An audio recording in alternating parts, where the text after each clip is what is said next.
Hello, and welcome to Small Business Success Stories at SCORE Houston. This is where we bring insights, experiences, and the journey of successful small business entrepreneurs. SCORE mentors volunteer their time to guide small businesses. SCORE is America's largest network of volunteer business mentors supported by the U.S. Small Business Administration.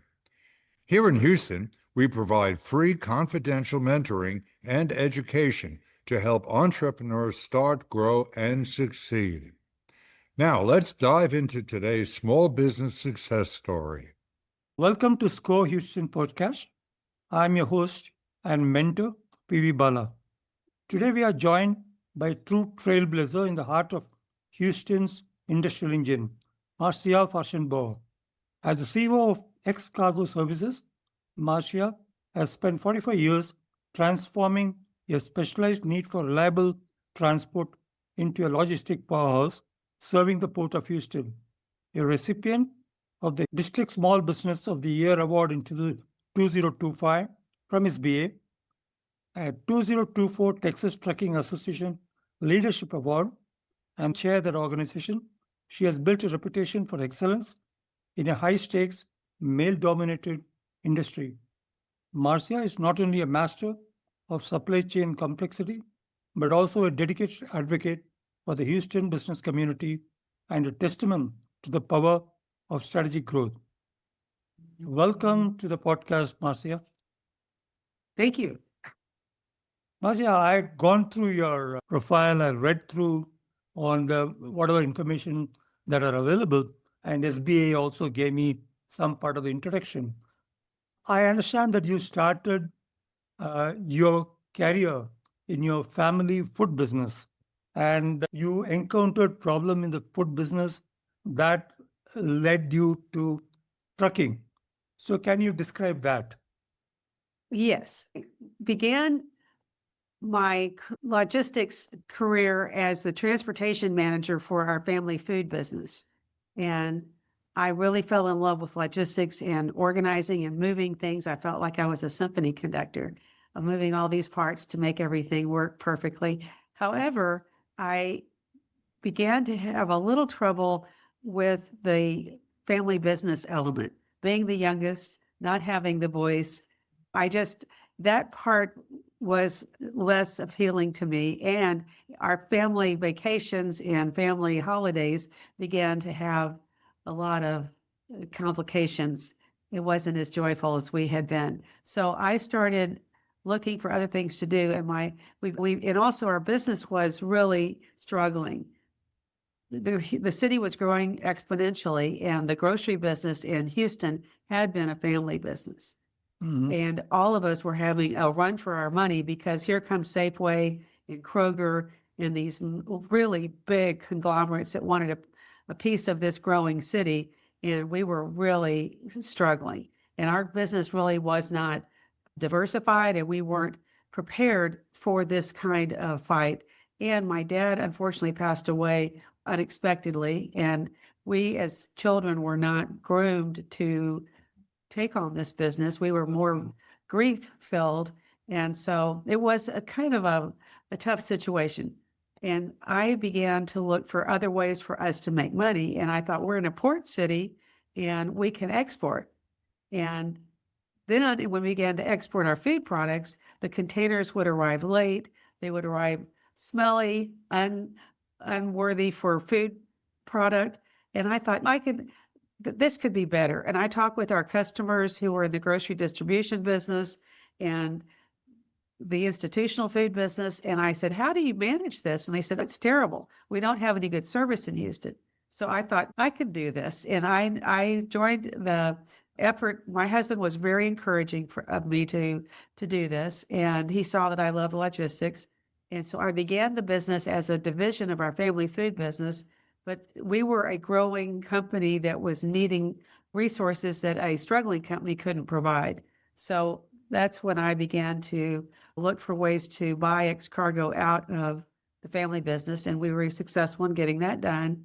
And then that's the whole idea is I started the company as a customer of the service. And I knew what we needed. I knew the information. I knew how critical we were to exporters and importers' bottom lines. And so that attitude and that approach has always served us very well.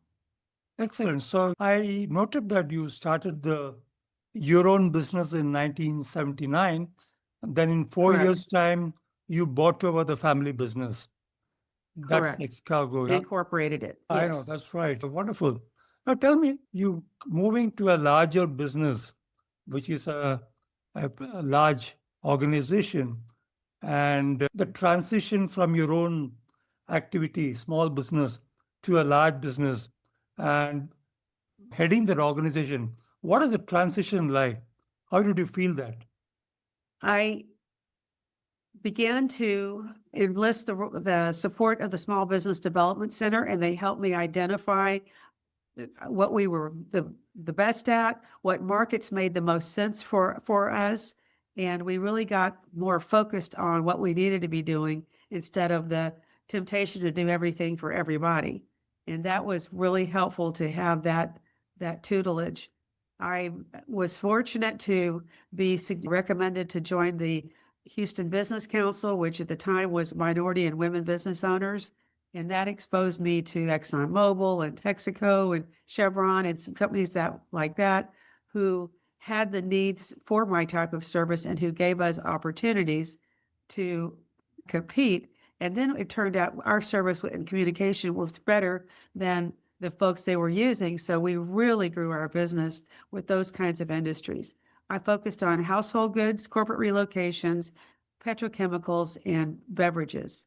And those were all industries where the service level is really important and the communication is really important.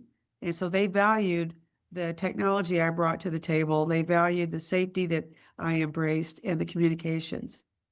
How So was that's what the helped me get Thanks. bigger. Now, how was the competition at that point of time? The competition was, in my opinion, very different than it is today. In those days, it was a bunch of guys who had been truck drivers, and they were in love with their trucks, and they thought it was about the trucks. They would carry their pictures of their trucks like grandchildren's pictures. They were really proud of running up and down the road.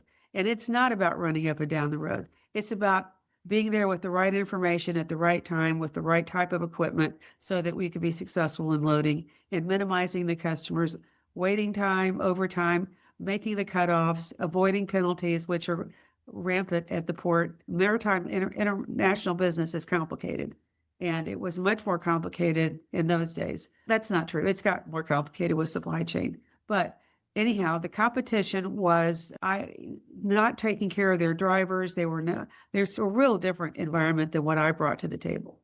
I called my company Excargo Services because we were doing export cargo, and I was doing a nod to Excargo, kind of like gourmet trucking.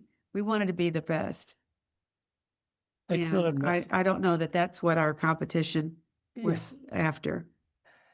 Being an international business, I have a fair idea of logistics. And logistics is one of the very high pressure industry. As a CEO, you have, it's not an 9 to 6 job, it's a 24/7 job. If anything can go wrong, it will go wrong. And it will go wrong on a weekend. It will go wrong on the midnight, any point of time. So how do you handle and how this kind of a high pressure job changed your leadership style to run Excargo? Well, I learned early on that the quality of the people that I had driving and working for me was key. My life would be better if they were good. And so I've always been one to make sure they understand what success looks like. I also am big on respecting them, getting to know them. I'm very inclusive in my leadership style. I happen to really enjoy Latin America, and I'm fairly strong in my Spanish. And that turns out to be an asset because a lot of my drivers were coming from countries that are having civil war, like Nicaragua and El Salvador in those times. And they had never met an Anglo who had been to their home country. And so that we built bonds that way. I'm also very big on safety. And that makes my day less stressful when we're not having accidents, when we're not pulling bad equipment. And we got the drivers enlisted in those programs. We created bonus programs, reward programs. If they did what we needed them to do, they would benefit financially from those actions. And so that's how I manage some of that. Plus, technology has always been my friend. We had some kind of technology on board from day one, whether it was beepers, telephones, now two-way radios. Now we have tablets, GPS, electronic monitoring. We can see where our drivers are. And that technology, we were early adapters to that, and that gave us a competitive advantage. Now we have our competitors have also embraced that, and the supply chain has become a very important business department in the C-suite, and companies have embraced using technology to manage their supply chain globally. And that makes that's the Walmarts, that's the Amazons. That is what they did differently than their competition and their predecessors. Actually, I read about that. I also read a report that you have been able to have a very low attrition rate of drivers. Yes, You have a very Yes. high retention of drivers, We which do. is something not too common in the industry, where the drivers keep Well- moving and very unreliable and all kind of problems that you. And I also read, which you just now pointed out, you are one of the early adopters of technology in Yes. your information system, data, and the technology. I think that sets you apart in you being able to provide better service to the customers and retaining the punctuality of your service. Yes, absolutely. And it helps our customers make better decisions. And it gives my dispatchers and my customer service team better fact-based data to help their customers make the right decisions. Because things change so much, more so than ever. But the technology really matters, and the quality drivers, quality individuals. I looked for people like me that had been customers of this service. Intermodal trucking is very unique, and working with the port is very unique, and with customs and all the different entities. So those folks that do that tend to be very detailed, and that's an asset. And they know how to advocate for our customers. Very true. Because it's kind of a mysterious situation with the port. The port has gotten much more transparent and much more technology, but there still needs to be. We have a long way to go, but we have a very committed pro-business Port of Houston leadership team, and we're really fortunate for that. Beautiful. In fact, many of the ports do not have that kind of a facility, and much of the delay takes place at the port itself. But from what you're saying, Port of Houston is one of the better managed ports and very large port. Yes. It's the busiest in the Gulf. Absolutely. So what percentage of the It's the business? busiest in the country. Exactly. That's what I read. It's the In fact- carotid artery of the nation. Yes. I love to hear that statement. And tell me, much of the business is from picking up cargo from the container from the port to the hub. Is that the main activity? Yes, and most of what we do is we pick up containers and at the Port of Houston, and we take it into Texas and the local region for importers and exporters, and they either live unload it or we drop it and we come back and get it. The lion's share of Port Houston's work is local. It's within 300 miles, and that's unique. Most other American ports have real activity that the port is a transfer point. Like in California, it goes off the vessel onto a train. It goes cross country. Ours, the Texas Triangle is such a dense manufacturing hub that we have the opportunity to take most everything within the region. So Excargo also does Texas and the bordering states. You are And we also have a warehouse. We have other services to support our customers' activity. We have a warehouse. We transfer cargo out of a container into a long haul trailer that might go inland to save inland transportation, or we might receive product on the floor, as we call it, because of the cheap labor in other countries. I'll put it on the floor, and then we'll bring it to our warehouse and palletize and stretch wrap it, reconfigure it so that it can then go to a high velocity warehouse that's very mechanized, like we have so many of in this region. Beautiful. So you own the warehouse too, is it? Large Yes. warehouse? Yes, and we also have chassis, which are the wheel part the Yeah. containers go on. And the strategy for that is that they're safer. Yeah. And we're very committed to safety is foundational. And so we want to control our own wheels so that we can control the safety and the mechanics on the, Correct. and it's just more efficient. That's right. But with this large operation, how many people you may have? Employees, workers, totally. I have about 100 workers. We have drivers, we have mechanics, we have dispatchers, a safety team, accounting team, customer service team, dispatch team, warehouse team. How easy or difficult it has been getting people for the job? Actually, I have had really good success. Over the years, I've had some rough times, but we have a waiting list. And we really we want this to be, we want to attract and retain the best in every field. And we work very hard on that. And we have a high value on being respectful to each other, to create a good place to be working and to be respected. You don't have to, this is not a political environment. This is you come to work and you do a good job, we respect you and we take care of you. You don't have to be anybody's best friend or look a certain way or be a certain gender or any that kind of thing. Tell me, you have been at the business helm for 45 years.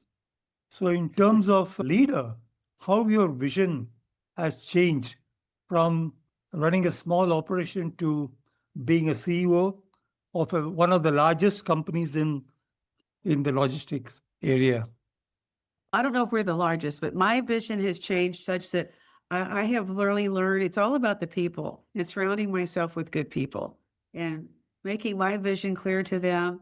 And that, again, the SBDC helped me identify those things that create our secret sauce. So we've trained everybody what those things are, and we reinforce that continually in our language and then how we reinforce each other. And so my job really is to be the cheerleader, to be the advocate, the ambassador, and I need to get out of the way and let my people do their great jobs. Excellent. Tell me something about your funding. Where did you get your funding? I mean, which bank provided, and at what stage of your business the first time you went for financing the business? Many, many banks over the years. My dad was on the board of what was called Allied Bank of Texas, and I started out with them because I knew those folks. But then we reached a time when, and they helped me buy the business, but as they got rolled into, I guess, Wells Fargo or whoever, I learned that I needed a regional bank. I needed a flexible bank. I was with some small banks that several of them got acquired. And all of a sudden, even though I was doing business with major companies like Chevron and Exxon, they were putting a 2-week hold on my money. Oh, I could not operate. I have to pay my fuel bill every week, my drivers every week. I can't hold on for like that. So I went looking, and even though as they got acquired, my bank officers would say, nothing's going to change. Not so. Speaking of 24 hours, that's when I get the phone calls on a Saturday morning from my drivers because they can't get, a lot of them like to cash their check, especially in those days. And we don't even do checks anymore. It's all ACH. But anyhow, when you're a woman in a male-dominated business and the rumors start that you're not paying your drivers, then pretty soon you don't have any drivers. So that was something I could not tolerate. that's right. So I went, and again, SBDC helped me. Over the years, I've done business with several regional banks. Currently, we're doing business with Stellar Bank and with MidFirst Bank, which is kind of a big bank now. But Yeah. over the years, I did business with Channelview Bank, which got acquired by Bank of America, the West University Bank, which got acquired by somebody else, Compass Bank. So anyhow, bankers don't like it, but I'm not a one bank banker. I need to have several options because I've seen so many times when my banker retires or my bank gets acquired and the rules just change overnight. That's And right. so I definitely, and I save my money, and we have investment accounts, and we've got a great, strong balance sheet. And that's the message my dad taught me about. You've got to take care of your credit, and you've got to take care of your word. When things are down, people will trust you if you've been honorable. And so I did that. Along the way, I used Frost Bank for many years, but then I reached a problem with Frost Bank, and that's again another time I went to the SBDC, and fortunately, the counselor there explained to me exactly what was going on, and in a way that it just didn't make any sense to me. What he explained, how bankers think, and what he said. Bottom line is, they don't want your business. You need to get out of there. And I was so focused on how my intentions and we're good and we're paying our yada yada. And he said, no, they've changed the game. You no longer are valuable. Go find someone else. And he helped me interview some other banks. And that's how we found it was called Amerant at the time, but now it's MidFirst. And we were able to do a really successful low interest rate mortgage and roll our properties into this one mortgage that's really been favorable terms. And it's been, with all the craziness that's happened since the pandemic, I'm so grateful that we made that decision. Excellent. I'm so grateful for that tutelage. Marcia, we have so many clients wanting to start businesses, and one of the main issues they have, problems they have, is getting funding. Getting funding from the banks is an issue for them. Tell me, for a startup company, what advice you can offer on how they should approach funding? I would say, first and foremost, understand how important credit is. Make sure your own personal credit is as good as it can be. Pay your bills. Don't take big risks. Don't pay big interest rates. I have to say that in looking back over the years, one of the things that helped me was I was able to invest in some real estate as a rental property from my babysitting money. I mean, I've been an entrepreneur my whole life. I used to walk people's dogs and babysit, and I saved my money. That has proved to really be a fortunate situation. So I had my little nest egg, and I was able to buy some rental property that my sister also helped me co-sign. And that property I was able to use it as equity, as collateral many times when the company was struggling. And so if there's any way that anybody has something that they can put up, that would be valuable. If you have credit cards, that's scary, but you have to really watch it and be careful. Don't bite off more than you can chew. And keep your word.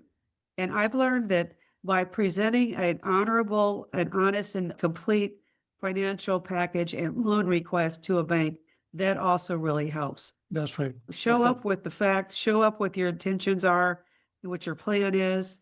Banks are not interested in just hopes and dreams and intentions. They need to see what your character is like and what your if you're a risk that they can accept. Perfect. Tell me the last couple of questions. If you had to look back on your career with Excargo, 45 years, you would have done anything differently? Yes, absolutely. I spent way too much time in the weeds. I spent way too much time, I think, playing small and not really positioning my company and dealing with the people that were the biggest decision makers. So I would do that differently. I am a planner and a preparer and an anticipator. That has served me well, but I would have done more of that. And I just think dreaming a little bigger would have been a good idea. I've spent a long time and not having plans for new things sometimes has caused me. Correct. That's right. That's right. We do get a lot of people coming in wanting to start something or other in the logistic industry, either owning a fleet of trucks, for example, like your trailers. They come and ask whether it's a good idea to start, but they don't know where to get the business. And then, of course, getting the funding for that. They have been previously drivers, or they might have had some family business. Now tell me, these kind of people I keep getting, even now, what kind of advice you could offer? I mean, is there an opportunity in the industry now? And if there is an industry opportunity, what area they should focus getting into it? We are in the fourth year of a freight recession. This is tough times. I just came back from a meeting of my insurance company and all of the different customers that they had, and everybody talks about how tough it is. And the tariffs have created chaos. The global political environment is chaotic. I think that's a really difficult time. And I think that there's way too much capacity. That's Yeah. because during the pandemic, our customers we also had the supply chain challenges of getting things moved. There were what we say in the international business, blank sailings. Ships didn't go to China. Ships didn't go to ports because people were sick. And so that disruption created a huge demand for product. And then everybody overbought. And then the folks went home and they bought all kinds of stuff because they were in their houses. They wanted to remodel. They wanted new TVs, new appliances, all kinds of new stuff. So during those days, many owner operators and many businesses went into business to do trucking because we literally had major global companies willing to pay us bonuses if we would handle their freight. I've never seen that before. They were initiating incentives because they knew there weren't enough trucks, there weren't enough drivers, and they wanted to be sure their freight got moved, so they paid extra. So then lots of folks jumped in the market, lots of folks bought equipment that they really couldn't afford in a downtime. And then they also, during that time, we've got credit cards, we've got fast pay, we've got all kinds of mechanisms to get paid quickly and load boards to go find loads, but they were really not financially viable. So we have all these entities that are operating really at a loss, but they're able to manage their cash flow. They're managing, but they're going broke. And the banks didn't want the equipment back, so the banks didn't call them on it. And so, I mean, this is a really difficult market. There are several major logistics companies that have filed bankruptcy all over the country. Okay. And the one thing they say that riches are in the niches. And so if I would recommend, but this is expensive, if they can do tankers or hazardous chemicals or something really special. That is a market I think that needs quality drivers. And but that, expensive again, that equipment also. Equipment is also very expensive. specialty equipment, specialty permits. Texas has got some of the most complicated weight laws and expensive permits in the country. Correct. That also makes Texas a tough market. And That's also insurance is really expensive. These billboard attorneys have driven the cost up of everything for us, including food on the table for the consumer. And our whole population is being seduced into not trusting their insurance company and trying to use any kind of event as a money grab. There are even financial institutions that are financing lawsuits. This is really adversary. So I hate to be a naysayer, but I would think this is just a rough time to start. And I have a lot of owner operators coming to me because they were in business for themselves and they couldn't make it. And now they can't afford insurance. And even though we have a great safety record, our insurance cost is still up. So it's a tough time. Yeah, last question. What's your vision for your company for the next 5 years? And what kind of legacy or impact you want to leave behind for the Houston business community? I want people that have a dream to feel comfortable, to realize how fortunate we are in Houston. We have SCORE, we have SBDC, we have the Greater Port Bureau, we have the Economic Alliance. We have so much generosity and so much philanthropy and opportunities for education and so much interest in bridging the jobs that we need and the talent we need, that I think people need to really think about what it is that they're interested in doing and why are they interested and what brings that and what is truly the business they're in. Like, I'm not really in trucking. I'm really in information. I'm really in people and Exactly. creating jobs and economic prosperity for those that want to apply themselves. So what is needed in whatever field you're choosing, and do you have the resources and the ability to accomplish that? And really what's important, and try to shift out what your dreams, kind of what's real versus what's important. That's what I would say. My vision is my company will be run by really bright people that will continue to do an excellent job. And I get to be the chairman of the board, and then they move on and Thanks for joining us in the podcast. Your story after listening is truly inspiring. I'm pretty compared to what I was at the beginning of the podcast. So you are a true leader and a contributor to the Houston community. Thank you once again for being, my pleasure. Thank you. Thank you for listening to Small Business Success Stories at SCORE Houston. If you are an entrepreneur or small business owner, we'd love to support your journey. You can reach us at 713-487-6565 or visit us at 8701 South Gessner, Suite 1200, Houston, Texas, 77074. Our office is open Monday through Friday, 10 a.m. to 2 p.m., except for federal holidays, and walk-ins are always welcome. To learn more, request free mentoring, or register for our workshops, visit us online at www.score.org/Houston. Until next time, keep learning, keep growing, and remember, at SCORE, we're here to help you thrive.